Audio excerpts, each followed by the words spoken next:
So welcome to Netguru Digital Forum number 10. And my name is Paweł Urbanowicz. I am an iOS developer at Netguru, and today we'll be talking about building wearable application with watchOS 4.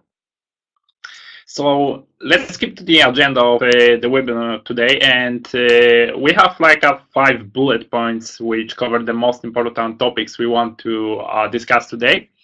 And the first one is going to be a quick recap about the evolution of the Apple Watch and the watchOS platform. After that, we'll skip to architecting a wearable application. So basically, I'm going to tell you how the typical wearable application is built and what components does it include.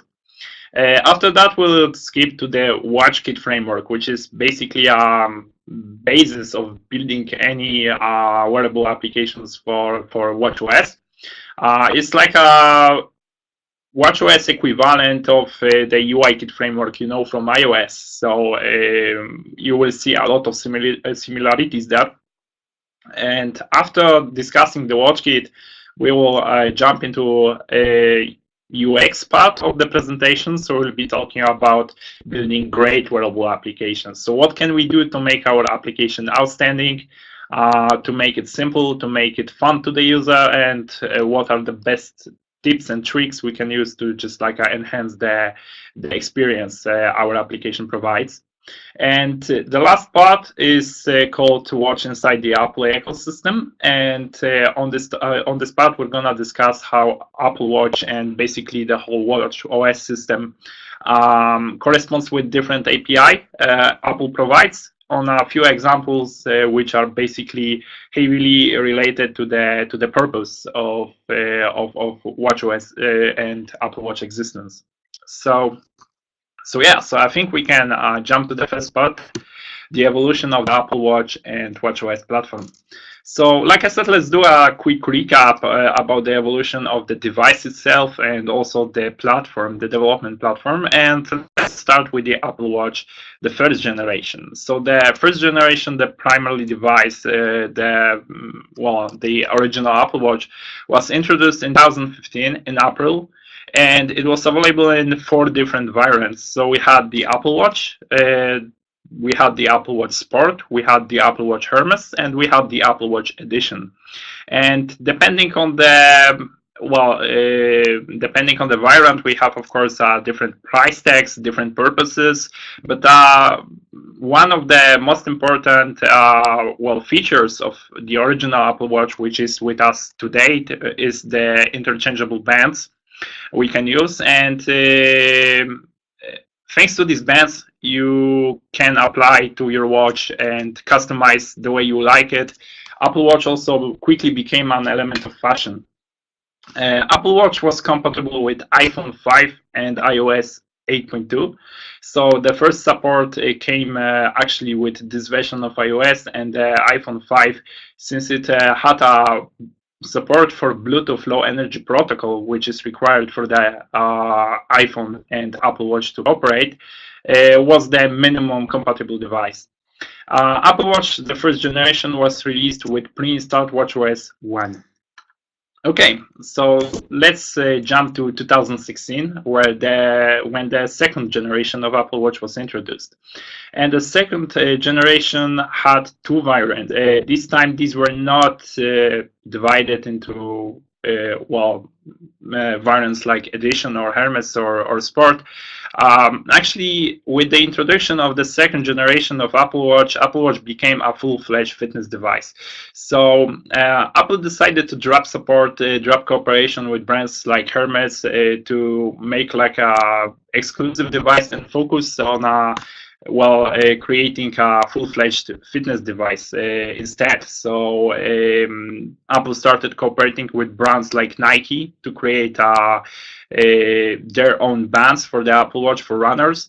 So the whole conception, the whole advertising was changed with the introduction of the second generation of Apple Watch. And with the second generation, we had 2 variants. The first one was Apple Watch Series 1, which is basically the original Apple Watch, the Sport Edition, with improved S1P chip. So the S1P in performance to S2 chip, which was on board on the second variant, the Apple Watch Series 2. It had dual core support, unlike the S1 chip on the original Apple Watch, which was single core, and also, well, that was basically the main difference. And the second variant, like I've mentioned, the Apple Watch Series 2, was running under S2 chip, which was similar in performance to S1P, and also had onboard GPS and improved water resistance. Like I mentioned before, Apple Watch Series 2 and Series 1, so basically the second generation, became a full-fledged fitness device, and it was released with pre-installed watchOS 3. Currently, we have the third and latest generation, and the current generation is Apple Watch Series 3. So Apple Watch Series 3 has two variants, depending on the market.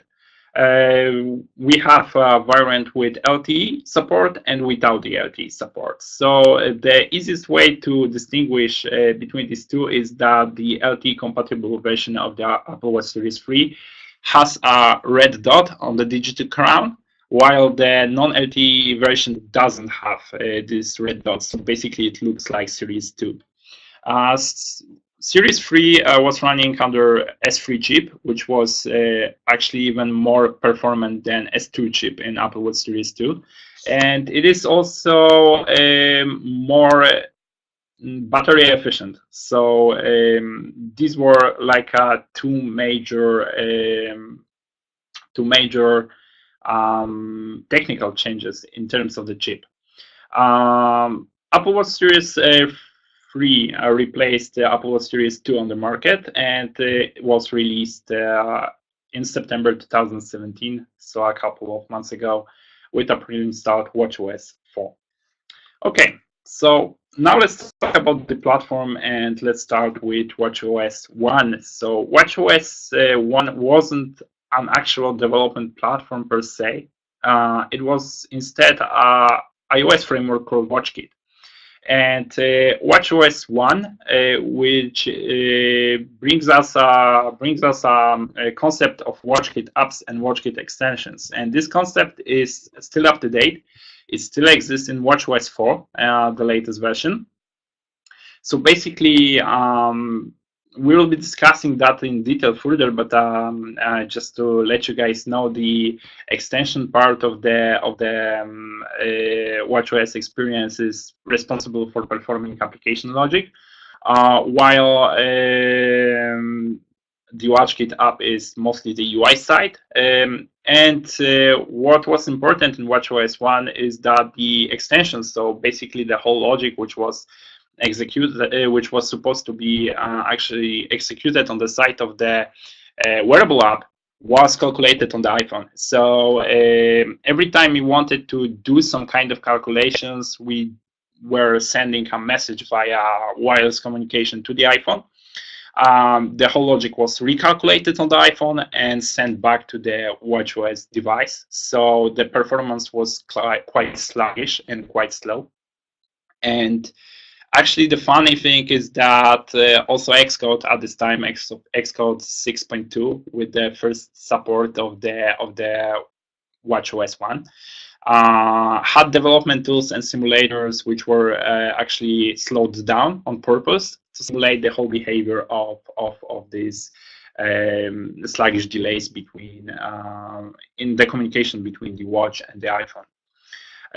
watchOS 1 had a user interface represented by applications, notifications, and glances, and a significant part of that UI is with us to date in watchOS 4, but has evolved a bit. So let's see what's this about. So we know how the typical application, the typical wearable application looks like, and we'll be discussing applications in detail. Script notifications, and like you can see on the screen, we can see a typical watchOS notification. What's important, there are two types of notifications on watchOS. The first one is a short look notification, and the second one is a long look notification. So basically, the short look notification looks like that. So it's the part which we can see on the left, and it consists application icon. It consists with some kind of title and the name of the application. And what else? So that's basically it. If it comes to short look notifications, while the long look notifications are much more expanded. And the long look notification is basically everything you can see on the screen. So the first part, which includes the icon, the title, and the name of the app, is called the sash.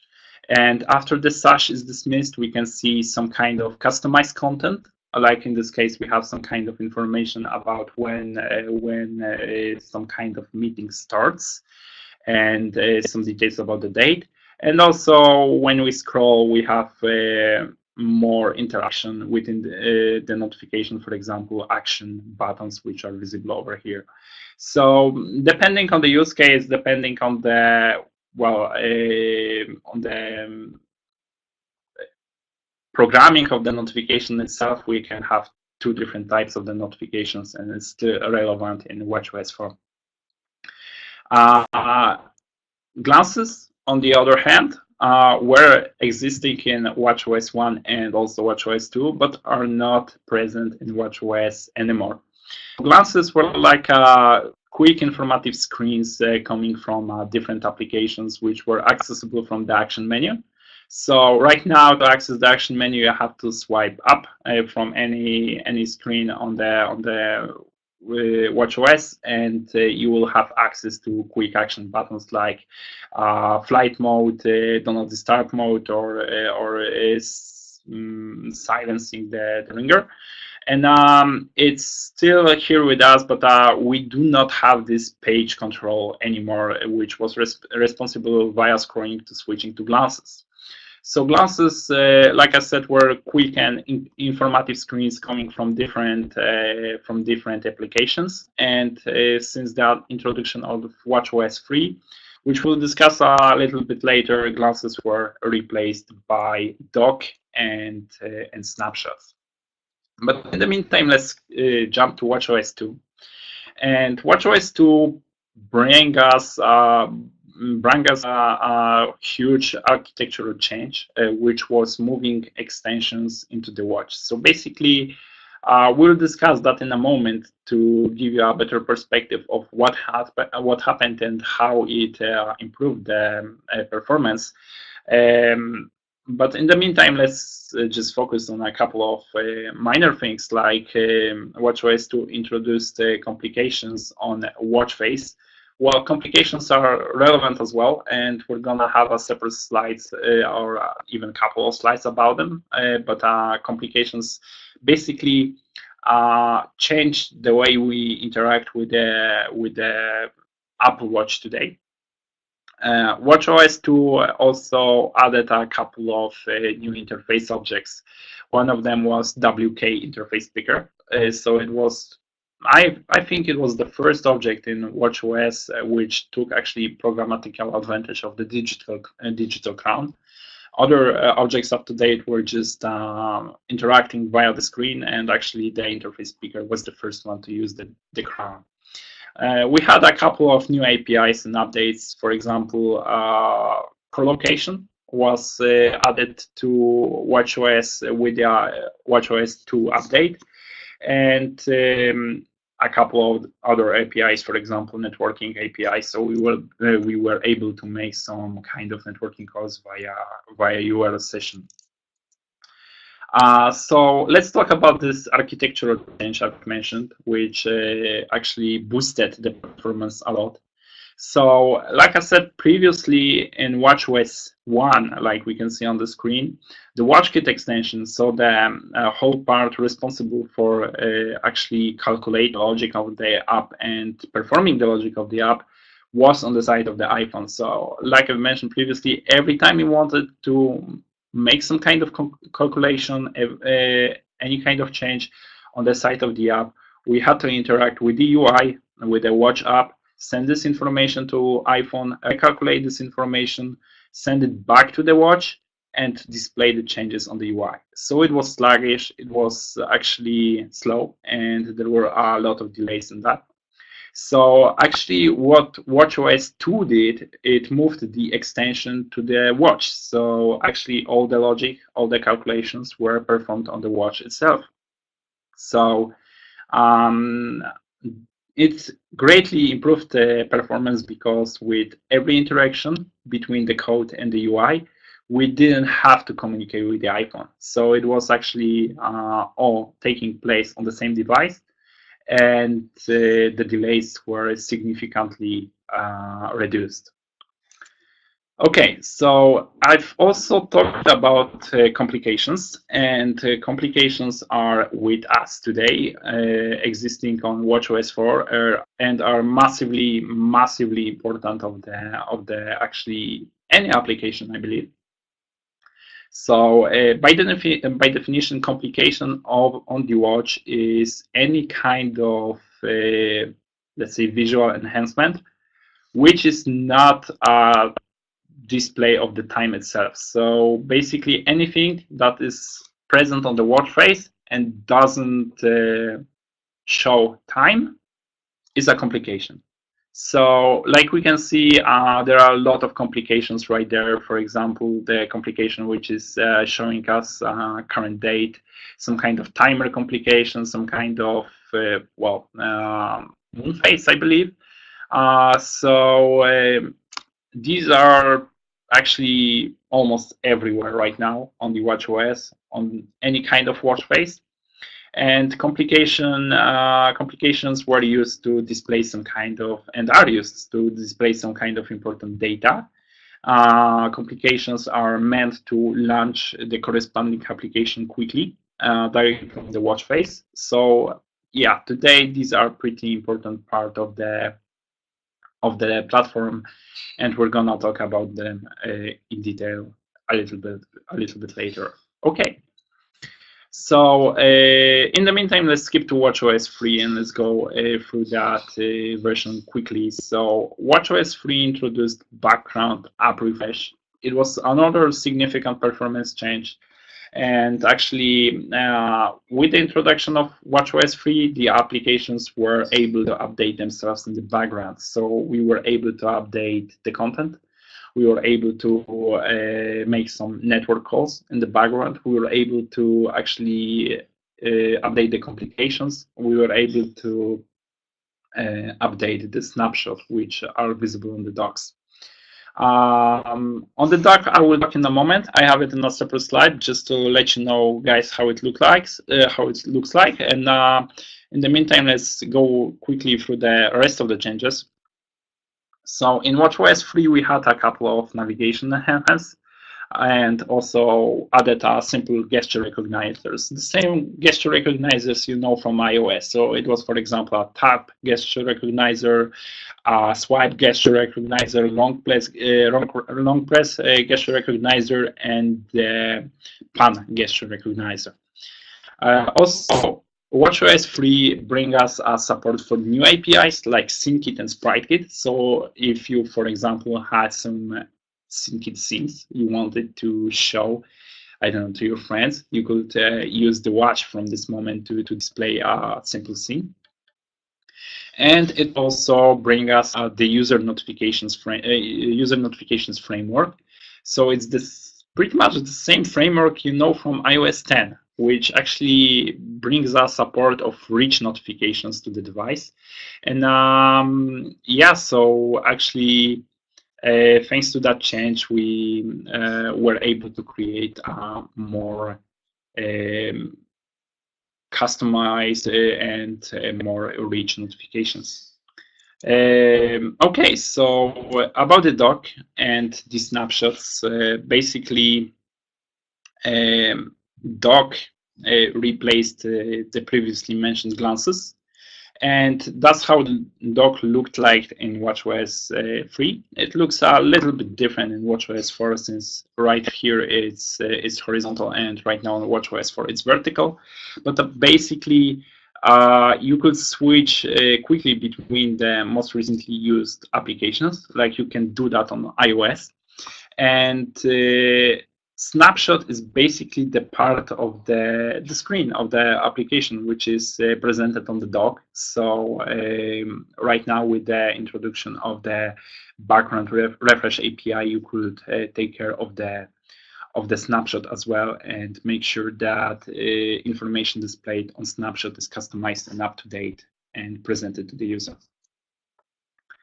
watchOS 4 is the current and the latest edition of watchOS, and it keeps the trend of improving the performance via unified process runtime.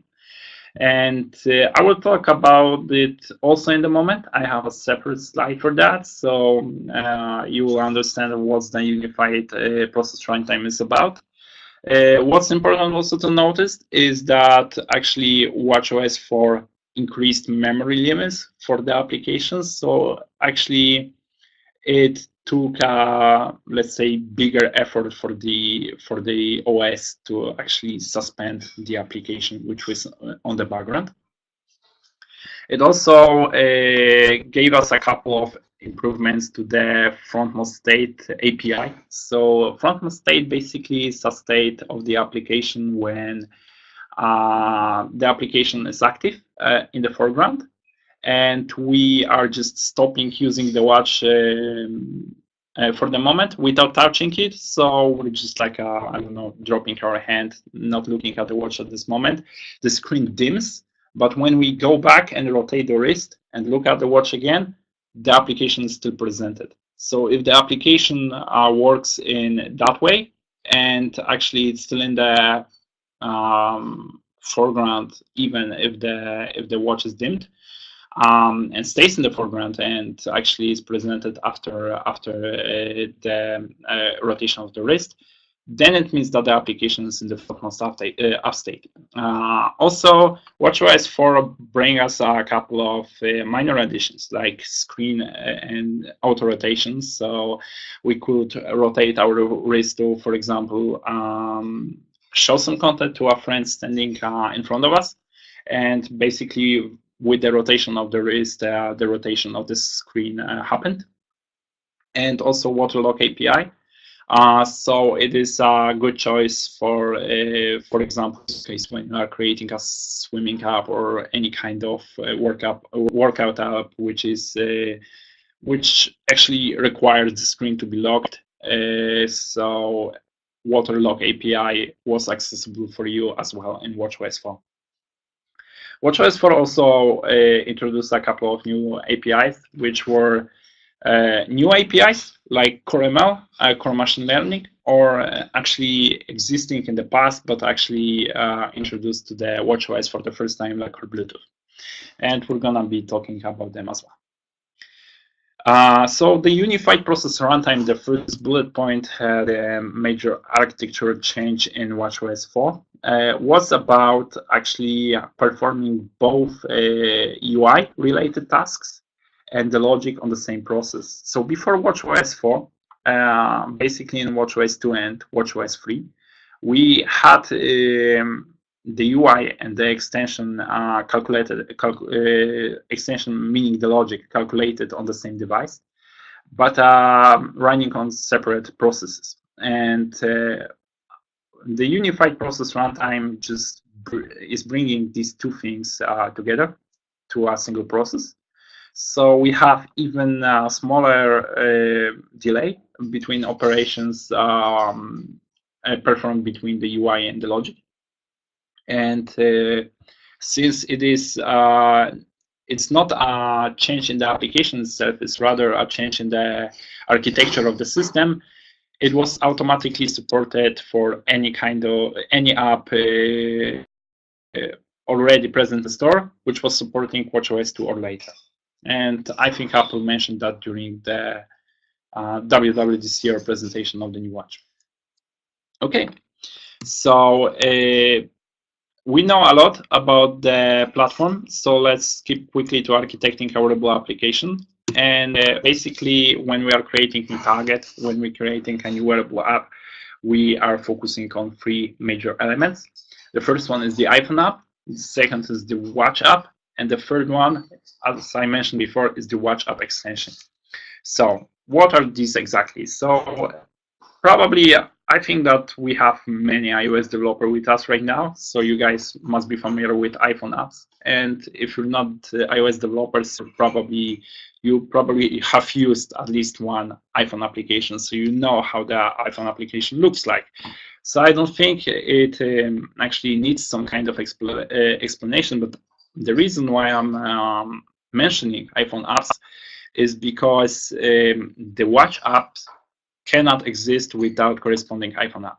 So we cannot have the Apple Watch application without an iPhone application. And that's the whole reason.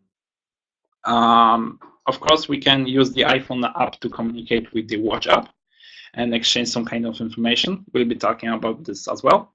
But the whole point of mentioning that is just for you guys to know that actually we need to have iPhone application to have a Watch application. The Watch application actually, looking architectural wise, is not the application itself, it's a bundle of resources installed on the watch itself. So this can be storyboards, any kind of UI elements, asset strings, etc. And the whole logic, so basically it's pretty much anything which is not Swift or Objective-C code.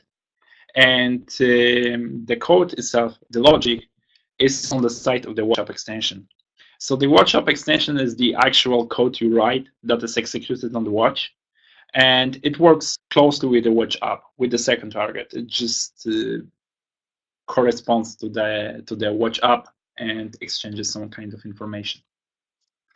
So if you would like to take a look at that typical use case of exchanging information between the Apple Watch and the iPhone and their applications, that we can see that actually on Apple Watch, running under watchOS, we have the Watch application, and the application actually contains the extensions, so the UI part is working closely with the logic part.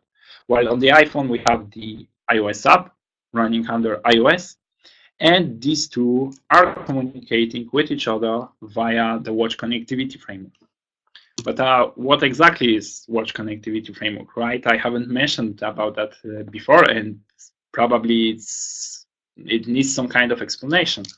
So the Watch Connectivity Framework, just to summarize that in one sentence, is a core element of device-to-device communication between the Apple Watch and the iPhone. There is a separate framework responsible only for that and for making sure that the communication happens and these two devices can actually interchange data between each other. So about watch connectivity, let's keep it simple as it can be. So let's talk about two most important aspects of watch connectivity, and these are WC session class and WC session delegate. So both watchOS and iOS can take advantage of these two things. So basically, to communicate one device with the second one, you have to create a WC session to send some data from one device to the other, and the delegate will be responsible for actually receiving the data. So you can create a read-only communication. You can on one of the devices and write only on the other, or you can create a communication which is both read and write on watch and also on the iPhone. Watch connectivity has two major, let's say, kinds of communication, and these are interactive messaging and debugment transfer. And we're gonna look at them in a moment. Let's take a look at this actually figure, and now we can see that the WC session implemented on the iPhone is sending information to the WC session delegate implemented on the watch. And if the watch wants to, for example, I don't know, process the data which is received from the iPhone via the delegate, process the data, send it back to the iPhone, then it can process the information on the extension and use the session to send back the information to the WC session delegate, this time on the side of the iPhone. So it's a two-way communication in this case. And the communication, like I've mentioned, can be divided into interactive messaging or the background transfer. So interactive messaging is used for immediate transfer, but it has some disadvantages coming to that. So, well, basically, interactive messaging is used for sending instant messages. So it's the quickest way of interacting between the applications. And it's actually, yeah, it's quite impressive how quickly it works right now. It also allows to send them messages with data. So we don't have only to send them dictionaries, because these are the basic type of information exchange between the devices, but we can also include some kind of data like files, documents, etc., etc. But it probably won't be used very often. And the reason why interactive messaging won't be used very often is that it requires both iPhone app and the watch app to be active and used and in the foreground at the same time. So it probably, I don't know, eliminates most of the use cases for the Apple Watch, because, well, when I see an Apple Watch user, this user usually has the phone hidden in the pocket, locked, and not used right now. So it's a very rare use case that the same user is using actually the watch app and its corresponding iPhone app at the same time. And that's why the interactive messaging, despite its many advantages and actually speed and reliability, won't be used very often in the communication. But we have background transfers. And as you probably think, background transfers can be used when one of the applications is not currently active. And that's correct. So anytime we cannot use the immediate messaging, we have to use the background transfers to actually send data from one device to the other. And speaking about background transfers, we have three types of communications in them. And the first one is the user info transfers. Second one is the application context transfers. And the third ones are file transfers. And actually, user info transfers and application context transfers are quite similar to each other. But the main difference is, actually, let's take about the similarities first. So both user info transfers and application context transfers are using dictionary data as a subject of communication. So any kind of data sent via user info or application context is in fact a dictionary. And the main difference is that user info transfers are used for use cases when we are sending some kind of continuous data. And we want to have, we are sending multiple states since it's continuous data, and we want to register every state. So for example, if we are sending some kind of, I don't know, scorecard for a game which is already in progress, then user info transfer is a good choice, it's a preferred choice, because it's actually handling the continuous transfer, while the application context transfer sends only the latest, most actual state. So it ignores all the states which happened to date, it just sends the most actual one. And it's a good use case as well, but for applications which are, for example, refreshed in some kind of period of time, right? So if we want to have a continuous experience, like for example in messaging app, go for the user info. And if we have some kind of screen, which is, I don't know, refresh, let's say every 30 seconds or 2 minutes or whatever, it can be, for example, weather information, then we can go for the application context, because the actual state is the only state that actually is important for us. And like I've mentioned, these two are using dictionary data to transfer. But if we want to transfer some kind of different data, like for example, documents, images, videos, we also have file transfers and the background transfers we can use for that. Okay, so we've covered the topic of watch connectivity. And right now we can skip to another part, which is the WatchKit framework. And the WatchKit framework is actually a set of tools for building Apple Watch applications. And it is mostly UI related, because it's the actually watchOS equivalent of the UI kit, you know, from iOS. And WatchKit was introduced with Xcode 6.2 and iOS 8.2 SDK. Right now, in the latest version in watchOS 4, it contains essential classes and interface builder additions. And these are 19 interface-related classes in total. We're gonna talk about some examples of those in a moment, but let's wait for that a bit. What's important to say, there are many similarities to UIKit, and just like iOS development tools, just like UIKit, it conforms to the MVC pattern. So if you're familiar with model view controller and basically, for example, view controllers on iOS, you will feel quite comfortable in the WatchKit as well. So let's start with the first of the classes, which is quite important, and it's the WKInterface controller. So yeah, the simplest explanation for the WKInterface controller is that it's the WatchKit equivalent, WatchKit version of the UI view controller. It's not a view, because there is pretty much no such things as view in WatchKit, and we'll be talking about that as well. So it's not a view controller, it's an interface controller.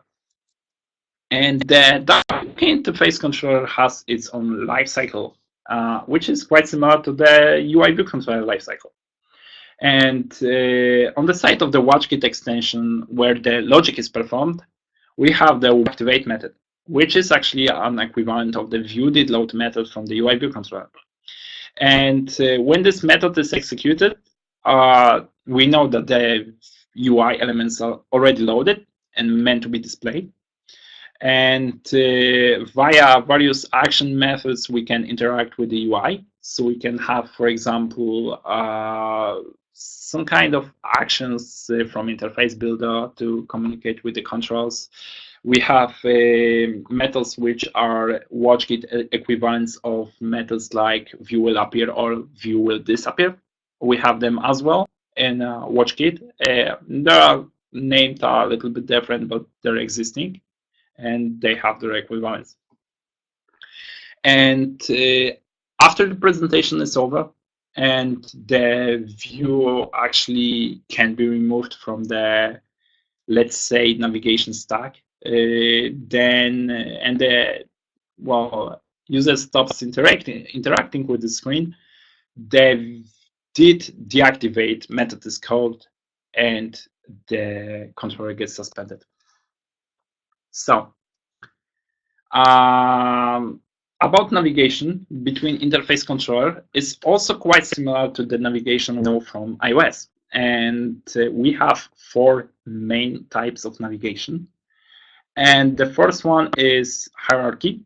And hierarchy is basically very simple. Excuse me. Hierarchy is actually very similar to the navigation controller from iOS. So basically, every new view in the hierarchy is pushed on the stack, and every time you want to leave that view, it's popped from the stack. The navigation can be also page-based, which is an equivalent of the UI page view controller on iOS. So it's basically a view with a couple of states, and the current state is represented by a dot, which is visible on the bottom. We have modals, which are working exactly as the ones on iOS, and we have menus. And the menu is actually the type of navigation you can see on the screen on this slide. Okay. We have also interface objects, WKInterface objects, which are write-only base classes for all WatchKit interface elements. So the WKInterface object, like mentioned, any kind of UI class, UI representing class on WatchKit is inheriting from this class. So any kind of labels, dates, buttons, switches, sliders, so all the things you know from iOS, they have their own equivalents in WatchKit, and these classes are actually inheriting from WKInterface objects. We have images, we have video players, we have maps, we have pickers. Pickers are quite interesting. They work in a couple of modes. And the first is the list picker, which is similar, for example, to the date picker from iOS. So it's basically list, and we are selecting one entry from this list. We have the stacked pickers, which are meant for selecting images. And we have the sequence pickers. So sequence pickers are a good choice if we have, for example, frame animations, and we want to rotate the crown, and with the rotation of the crown, our animation progresses with some kind of amount of the frames. Timers, gesture recognizers, maps, and scenes are also available in WatchKit, and also inheriting from WKInterface object. And if you would like to take a look at some kind of example, in this case, the mentioned WKInterface picker, we can see that actually the WKInterface picker is inheriting from WKInterface object, but the WKInterface object is inheriting from NS object. And you may ask, why is that happening, right? Because where is, for example, the WKView? Because in iOS, any kind of UI element does in fact inherit from UI view. So where is the WKView? So you see in the iOS development, basically the whole app is a monolith. So you have both UI and the logic in the same target. While on watchOS we have this extension between the watch app, this distinguishment between the watch app and the watch app extension. And thanks to that, actually, these are not UI objects like native UI objects like you can have them on iOS. These are proxy objects to the watch app, to the actual UI elements and storyboards. And because of that, these are write-only. These are do not inherit from the view because there is no such thing as view in the code. And also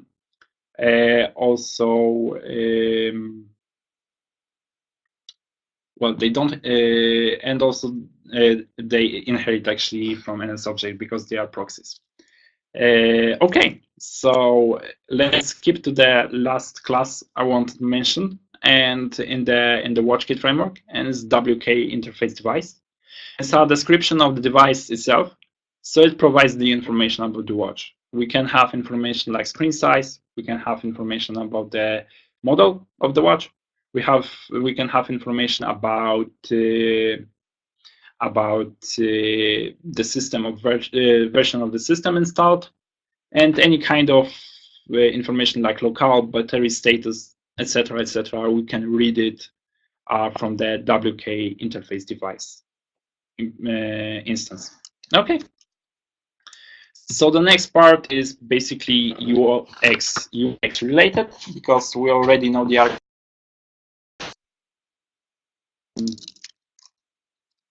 we already know the architecture. We already know the UI elements we can use.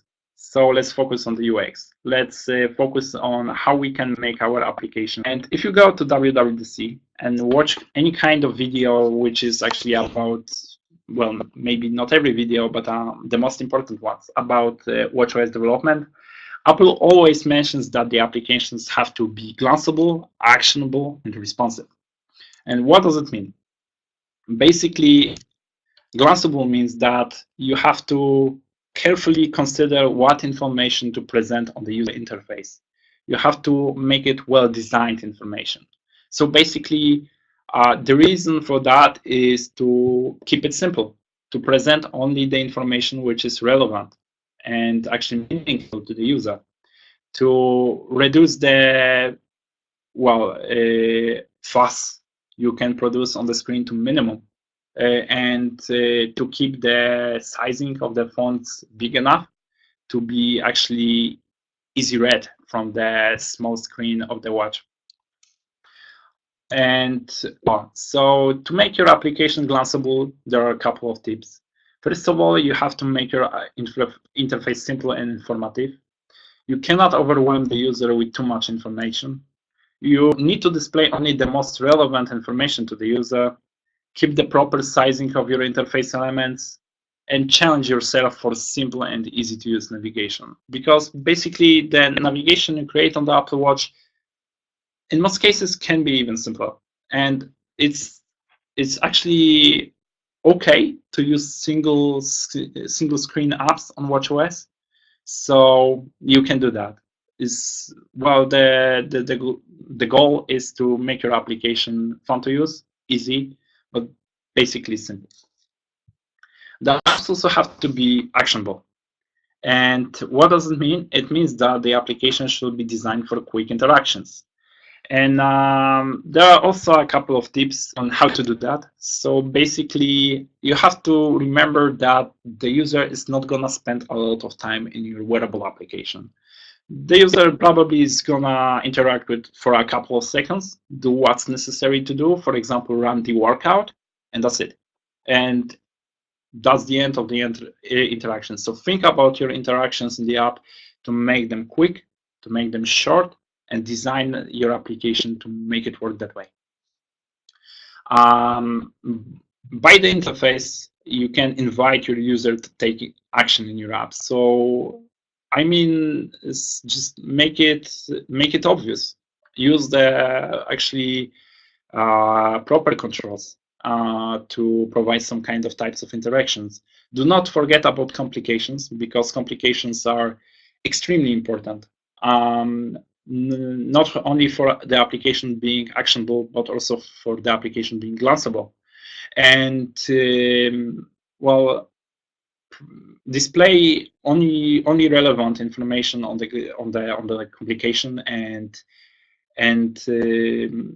add them to your application. It's very important to actually. It's a good practice for any wearable app to have at least one complication for any kind of watchOS. You can also use any additional APIs which may seem relevant for your use case. So for example, if you're creating a workout app and want to create an application for runners, you can use the voice dictation API to tell the user about the pace.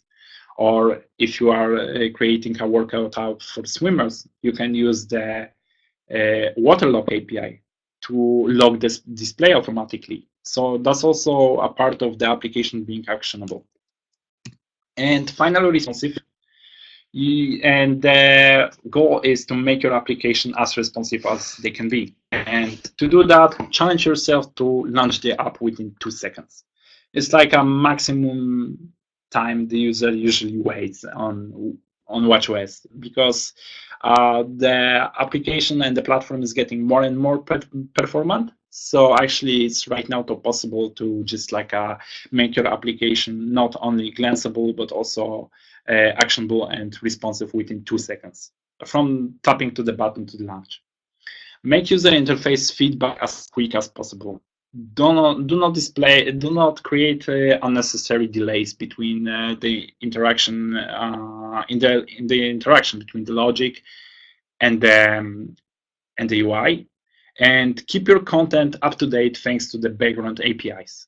So remember to refresh the application when it's in background. Remember to refresh the complications. Actually, by using complications, you will have more opportunities to refresh on your application than it would be if you haven't include them in your application. So it's another just reason to use the complications. Very important to implement them. Update snapshots visible on the dock, just to make sure that if the user is switching between the apps and uses the dock for that, he can see the snapshot which is presenting information relevant to the user. And make use of the app frontmost state. So we've mentioned the app frontmost state previously. Just consider what's the best time to keep the application in the frontmost state, and make use of that as well. And what's important, remember about complications, notifications, and apps. In case of notifications, just keep them short, keep them informative, keep them glanceable. And consider that maybe when the user gets a notification from your system or from your application, choose a correct time to do that. And also make sure that it doesn't overwhelm the user with the amount of information. So think about good hierarchy of the information presented in a notification.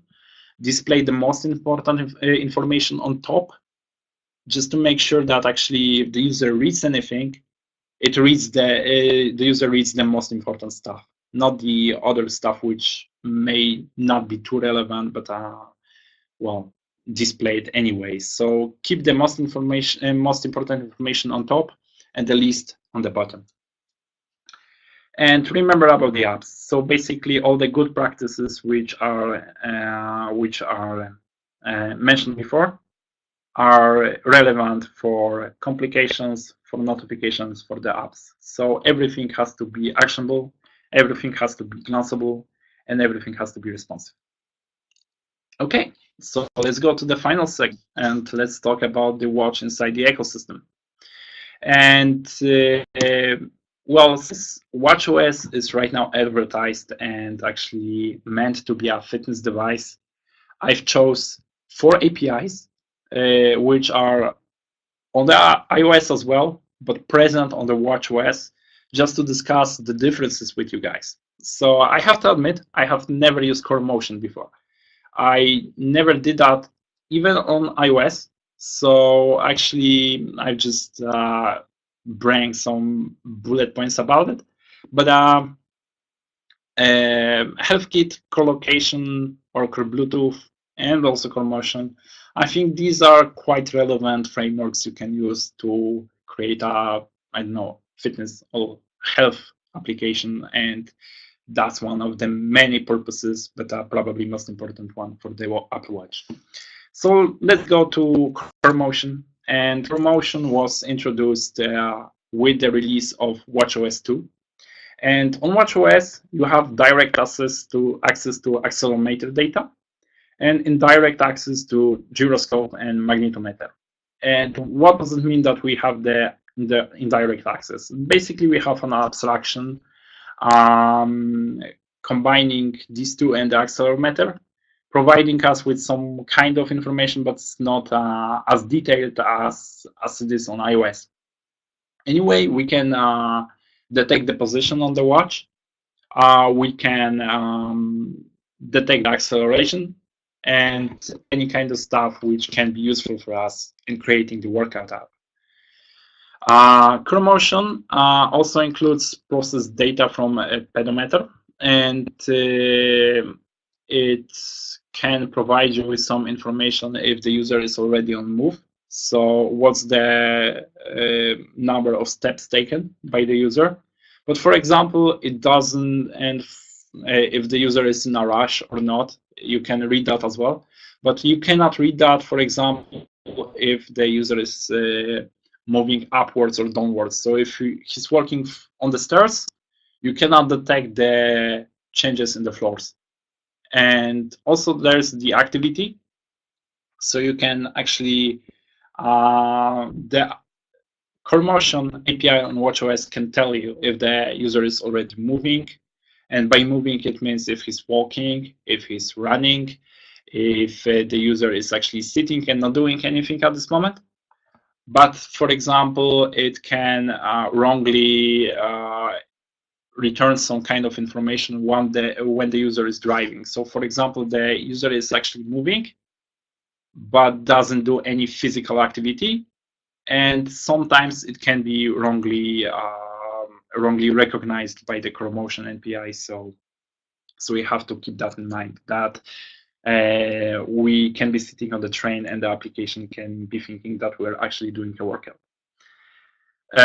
What else is HealthKit? And HealthKit, as you know, on iOS is a really, really powerful framework. It's a huge framework. You can track many activities regarding to actually health and fitness in that. You can provide some body measurements. You can track your nutrition.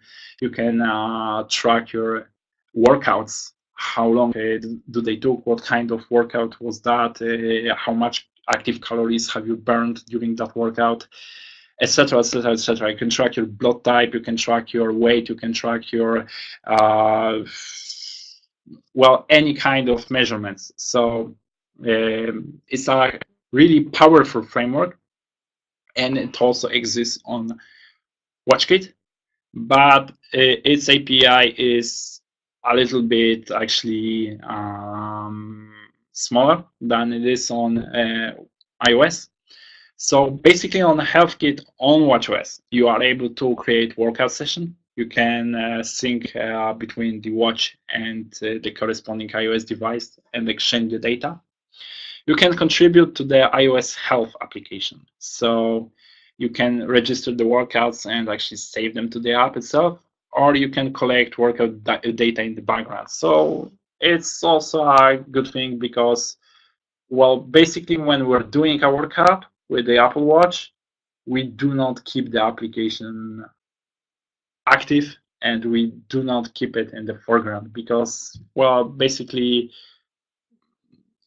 when I do that and when many people do that, we're just locking the watch by dimming the screen. But it should still actually measure our workouts. So that's important, and that's what HealthKit offers. It actually keeps your application active in the background to measure all this stuff when the workout is happening. So that's a good thing, to keep the application alive and not make it dismissed by the system. Okay, the co-location. As we know, the API responsible for, in short, fetching user location. It allows us to actually detect the current location of the device, which is the most important feature of co-location. We can query without iPhone for the GPS capable variants. So basically, if we have Apple Watch Series 2 or the newer device, which actually has a GPS on board, then we don't have to be in the range of the iPhone to actually query for the location. If we don't have the GPS on board, then of course we have to be next to the iPhone and exchange the data. But we are able to query for the location, but we are not able to query for the location continuously. And we are not able to do that on the background as well. So if you're, for example, using a navigation app and your location changes, do not rely on the watch.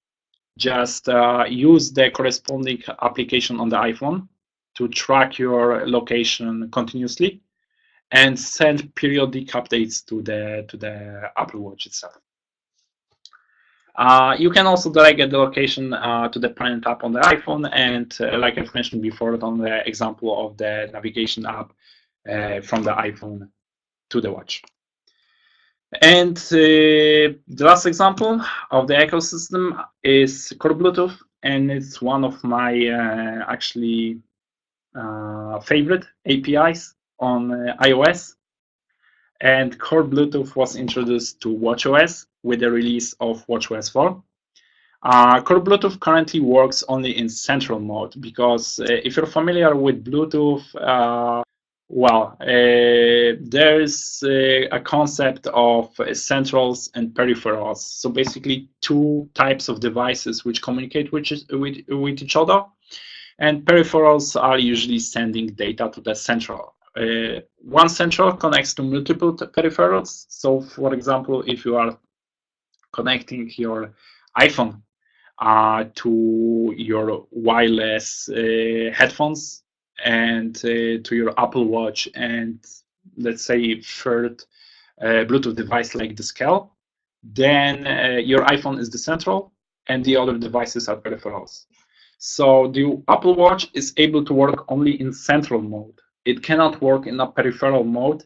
Actually, it works as a peripheral to the iPhone, but it's not able to be configured as peripheral via core Bluetooth.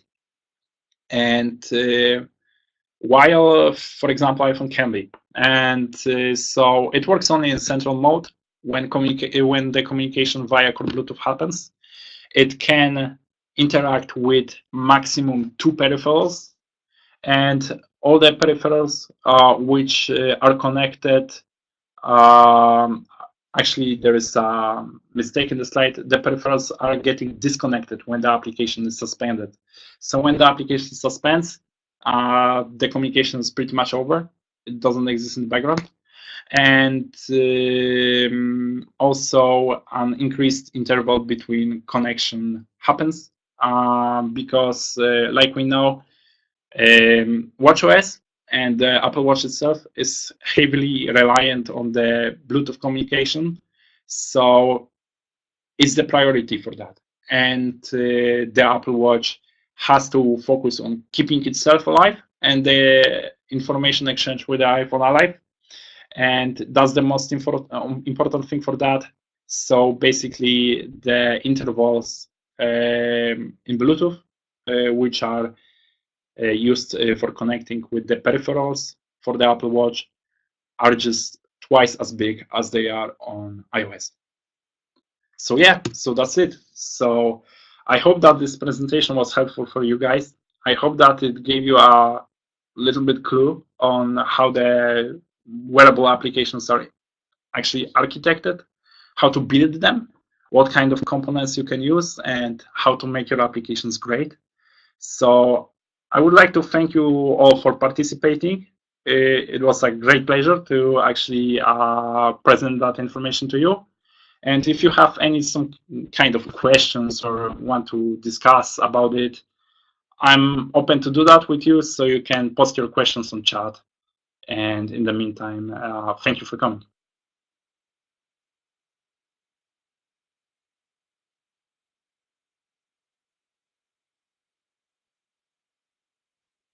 Oh, thank you, Michał.